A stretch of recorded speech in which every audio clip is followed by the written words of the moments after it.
Do you remember the time we hysterically disinfected everything? COVID really put the focus on cleaning. In 2020, the media reported on how everything was being disinfected, even the air around us. But disinfection provides a false sense of security. It is like using deodorant instead of showering after a workout. It helps a little, but fails to get rid of the problem. Cleanliness of surfaces is even more important than disinfection. People often think that cleaning means washing the floor and taking out the bin. All of this is secondary when it comes to the spread of disease, as infectious diseases are known to transmit through contact surfaces.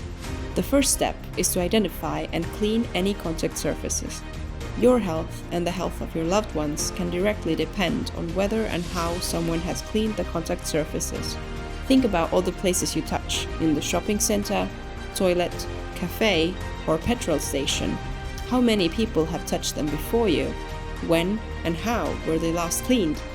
Take notice of the contact surfaces around you and pay attention to cleaning them. Let's create a cleaner world together.